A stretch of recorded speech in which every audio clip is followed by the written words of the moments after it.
Hello everyone, my name is Yang Jizhen. You can call me Mustafa.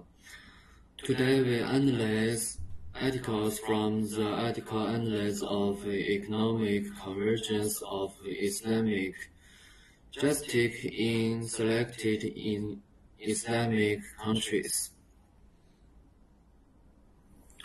First of all, I will summarize the research background and the literature review.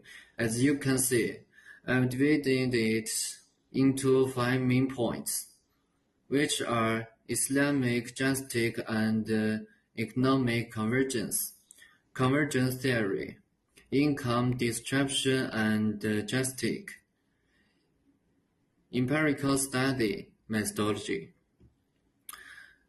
In summary, this research explores the understood theory of income distribution convergence within Islamic countries, linking the concept of Islamic justice to broader economic theories of convergence, and providing empirical evidence to support the existence of convergence in income distribution across these nations.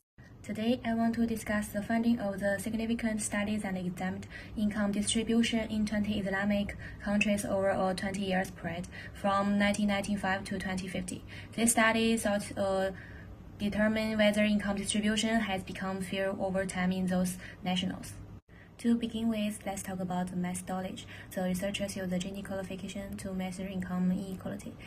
The Gini coefficient is a number that shows how evenly or unevenly income is distributed within a country. A higher Gini coefficient means more inequality, while a lower one means more fairness. The study focused on whether the Gini coefficient in those countries has been improved over the year.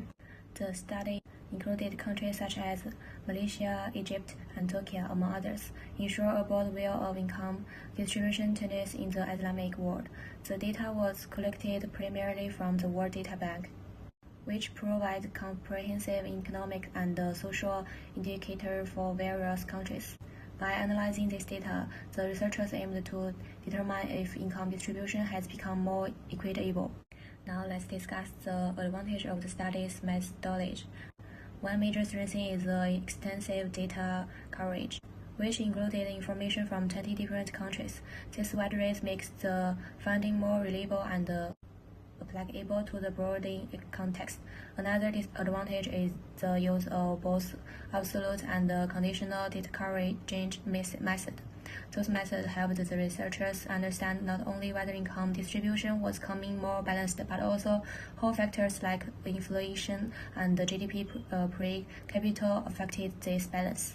However, no study is with this table presents Gini coefficient statistics for various countries from 1995 to 2050.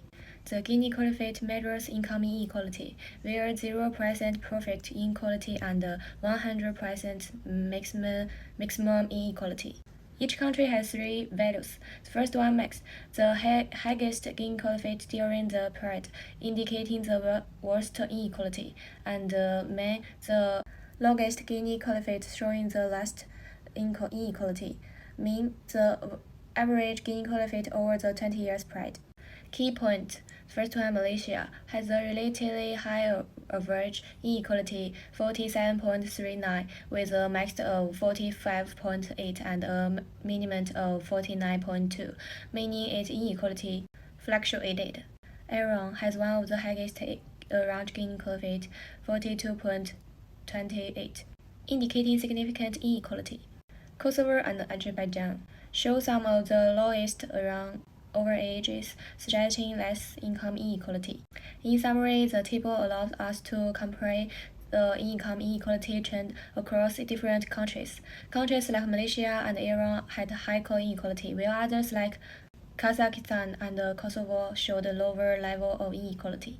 In this case, some of the data might be outdated or incorrect, especially in countries where economics information is hard to obtain, that could impact the accuracy of the finding. Additionally, while the study uses advanced technologies like the generalized method of maintenance to address central issues, the results are still dependent on the chosen variable. If the wrong variable was chosen, it could lead to missed results. Moving on to the result, the study found some promising trend. The analysis showed that income inequality has generally been decreasing in those 20 Islamic countries.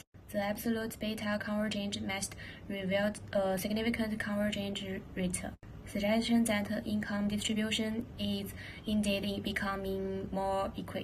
Furthermore, the conditional beta convergence analysis, which took into account factors like inflation and GDP per capita, confirmed this trend. For instance, the study found that a 1% increase in GDP per capita raised the convergence rate, highlighting the positive impact of economic growth on reducing inequality. In conclusion, the study provides strong evidence that income distribution in these Islamic countries has been improved over time, despite some limitations. The findings support the idea that these nations are moving toward a fairer and more equitable society. As these countries continue to grow, it is essential to monitor this trend and ensure that economic policy contributes to the well-being of all citizens. Thank you. Implication of the finding. The study showed that from 1995 to 2015, income inequality in 20 Islamic countries decreased with a significant convergence rate of 0.31. As indicated by a low Gini coefficient, this trend is statistically robust. Despite improving income equity overall, inflation and GDP per capita are linked to high inequality. Policymakers should focus on resource allocation, price adjustment, social benefits, and tax reform to address these issues. Analysis of limitation, data and simple limitation, simple representativeness. The diverse economic condition and strategy of development in 20 countries might affect the generalizability of the results.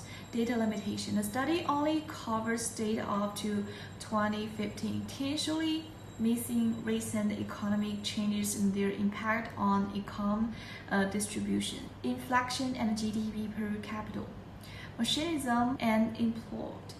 The study does not detail how inflation and GDP per capita specifically influence income distribution, leaving their exact mechanism unclear. Policy recommendations, policy applicability. The effectiveness of suggested policies may vary by country and needs to be tailored to specific context. Potential area for future research. Extend simple and cross-regional comparison. Include more country and region to validate the convergence trend and compare income distribution difference. Mechanism study. Investigate how inflation and GDP per capita affect income inequality through specific mechanism. Assignment of policy effect. Analyze the real-world impact of host policy to refine recommendations. Impact of social and economic changes. Explore how technological progress and globalization affect income distribution and adjust the policies accordingly. In summary, while the study offers valuable insights into income distribution convergence in Islamic countries, further research is needed to understand policy mechanism and their implementation effects better. Finally, we will make an evaluation and summary of this article. As you can see, the ideas and the structure of the article are very clear and logically coherent, but comparative analysis is also lacking. In conclusion, the article is a valuable and original contribution to the study of economic justice and convergence within Islamic countries. Okay, thank you.